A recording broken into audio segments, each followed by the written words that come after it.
Olá, boa tarde a todos e todas. Meu nome é Eduardo Ribeiro, eu sou aluno da Unirio, sou bolsista da FAPERJ e o meu orientador é o professor Tiago Krause. Bom, o título do meu trabalho é Das Minas à Costa da Mina, o peso do ouro no tráfico negreiro baiano entre 1680 e 1763. O trabalho está dentro dessa janela de tempo porque, a partir de 1680, começa a sair o grosso das viagens negreiras da Bahia para a Costa da Mina, né, muito por conta da aceitação do tabaco de terceira qualidade naquela região. E em 1763, a Bahia deixa de ser capital e perde a centralidade em relação à coroa portuguesa, né? Além disso, esse período, principalmente a partir do início do século XVIII, também é marcado pelo auge da extração aurífera no Brasil. Bom, na virada do século XVII para o século XVIII, a descoberta das regiões auríferas em Minas Gerais faz com que a sociedade colonial desloque o seu vetor econômico para o interior da América Portuguesa, né? E isso vai desviar grande parte da mão de obra africana que ia para as lavouras, que ia para os engenhos, para as atividades ligadas à mineração. Por já produzir açúcar e tabaco em larga escala e estar conectado com as outras margens do Atlântico, a Bahia acaba se tornando uma das alternativas principais para escoar o ouro produzido nas minas para a Europa e para a África. Grande parte desse ouro que saía de Minas Gerais pela Bahia, ia para a Costa da Mina, acabava na Europa, né? Com isso, a partir do século XVIII, a procura pelo ouro nos portos da Costa da Mina se torna muito mais intensa, né? Isso inaugura um novo mercado para os traficantes baianos naquela região. Para entender melhor a dinâmica de atuação desses comerciantes baianos na Costa da Mina, a gente tem que pontuar que desde 1637 o castelo de São Jorge da Mina estava tomado pelos holandeses, os neerlandeses, né, da Companhia das Índias Ocidentais, e que até 1680 não havia sequer uma fortificação portuguesa que garantisse o mínimo de segurança para o comércio luso-brasileiro na Costa da Mina, né? Foi a partir da aceitação do tabaco de terceira qualidade que os navios baianos passaram a frequentar, a acessar a Costa da Mina, né? Mas isso também não garante segurança para eles. A gente tem que ter em vista os seguidos abusos sofridos por esses comerciantes baianos, né, nessas viagens. São muitos os relatos de assalto, de roubo, de extorsão, enfim. Tanto roubo de mercadoria quanto roubo de escravizado. São muitos relatos na documentação que eu pesquisei, tem muita coisa sobre isso, né, que os comerciantes baianos remetem à coroa portuguesa pedindo ressarcimento, enfim, pedindo melhores condições nas viagens, mais segurança e tudo mais. Então, apesar de ter aberto e possibilitado o comércio com a Costa da Mina, o fumo de terceira qualidade não garantiu as condições estáveis de negociação naquela região, né? Então, o fato é que o contrabando de ouro acaba sendo um dos principais mecanismos desses negociantes baianos para manter e desenvolver o tráfico na Costa da Mina. Por isso que eu acho importante estudar o ouro de forma separada, de forma específica, né? Porque quando você estuda o ouro dentro do mix de produtos que já existia, a gente não tem essa ideia do quanto o ouro foi importante para mudar o status desse comerciante baiano na Costa da Mina, né? E a Costa da Mina vai se tornar a principal fornecedora de cativos para Salvador no período dos 700. Bom, é isso. Com o ouro em mãos, o traficante baiano passa a conseguir negociações mais favoráveis, passa a ter um pouco mais de segurança, até porque muitas vezes ele compra o escravizado. Com ouro ele consegue comprar o escravizado diretamente do traficante europeu, né? Ele não precisa entrar na Costa da Mina, isso garante um pouco de segurança, pelo menos, nessa região. Meu trabalho foi feito a partir da análise de uma documentação que discute maneiras de coibir esse contrabando, né? Eu, inclusive, cheguei a encontrar um documento que pedia a pena de morte para quem saísse com ouro da América Portuguesa sem pagar tributo para a coroa. né? A partir dessas referências, lógico que não morreu ninguém, não houve pena de morte em relação a isso, mas isso dá uma ideia do quanto era importante, do quanto esse assunto estava em alta durante os 700. Né? A partir dessas referências, eu procurei entender de que forma a dinâmica comercial com a costa da mina e o contrabando fortaleceram a agência desses comerciantes baianos na sociedade colonial.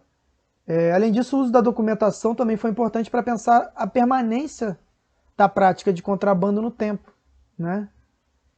E pensar também as formas como as autoridades, as instituições lidavam com a questão da sangria do ouro.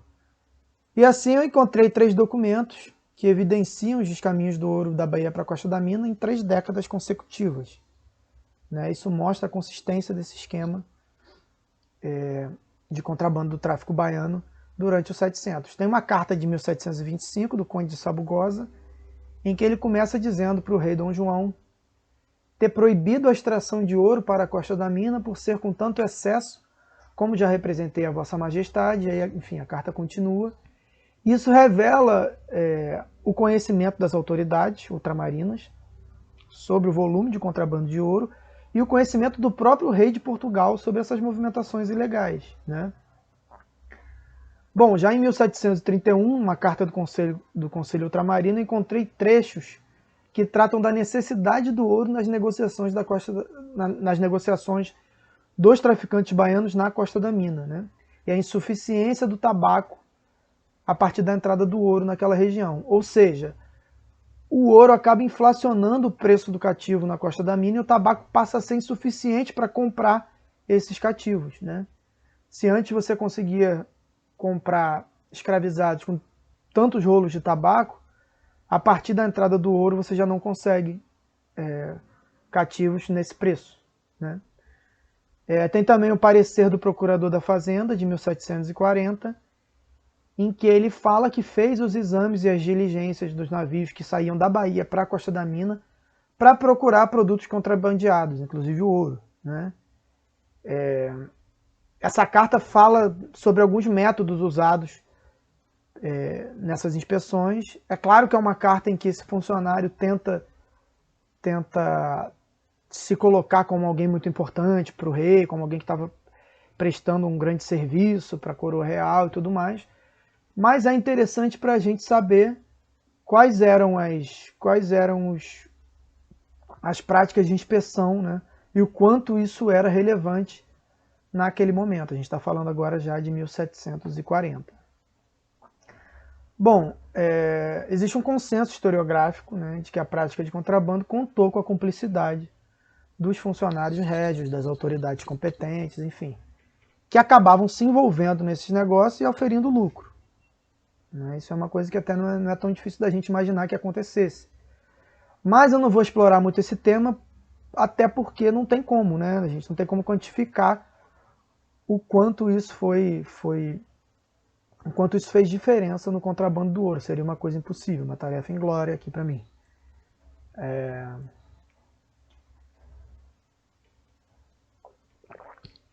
Na minha pesquisa inicial, relacionada ao tráfico negreiro, baiano, né, para a Costa da Mina, foi muito comum encontrar o tabaco como produto principal dessas negociações. Né? E eu acho que o tabaco fez realmente uma grande diferença, principalmente porque constitui um vínculo legal com a Costa da Mina. Né? Foi introduzido na região um pouco antes da descoberta das regiões auríferas no Brasil. Mas assim, quando eu passei a pesquisar o ouro num contexto separado, né, e não apenas como mais um produto desse pacote de produtos que ia para a Costa da Mina, eu notei que havia umas questões específicas, né, a serem analisadas com relação ao ouro. E uma das questões que mais me chamou a atenção foi a prioridade de compra desses negociantes baianos que iam com ouro para a Costa da Mina em relação aos melhores escravizados. A documentação mostra isso. Quem conseguia levar ouro para a Costa da Mina acabava comprando as chamadas peças da Índia, que eram os escravizados mais fortes, mais saudáveis, que chegariam no Brasil, estariam aptos ao trabalho, né? Normalmente os mais novos também. E E quando esses traficantes retornavam de viagem, compravam esses cativos com ouro na Costa da Mina, normalmente voltavam de viagem e vendiam nas regiões auríferas, repassavam esses cativos também por ouro. Então o ouro fecha um ciclo, né? Ele acaba retroalimentando esse mercado de escravos durante os 700. Boa parte desse mercado é retroalimentado pelo contrabando de ouro, né? Bom, além dessas observações, a gente pode imaginar que com o aumento da demanda de escravizados nas zonas auríferas, a gente tem um fluxo cada vez mais constante de escravizados, né, entre a Bahia e a Costa da Mina, e isso acaba, por consequência, capitalizando ainda mais o negociante baiano, né, integrando esse comerciante ao mercado transatlântico, aumentando a sua agência na sociedade colonial. E essas são as principais consequências do contrabando de ouro para o tráfico negreiro baiano nesse período de tempo. Bom, para concluir, eu acho que é preciso relativizar o peso do tabaco no comércio atlântico, principalmente a sua participação no fornecimento de escravos para a Bahia, né? Durante o período da extração aurífera na América Portuguesa, eu acho que o contrabando de ouro teve um papel decisivo no sentido de alimentar essas relações comerciais na Costa da Mina. E muito provavelmente ele é tão importante quanto o tabaco, ele é no mínimo tão importante quanto o tabaco para desenvolver o tráfico de escravizados na Bahia. Bom, é isso. Muito obrigado. Fico por aqui.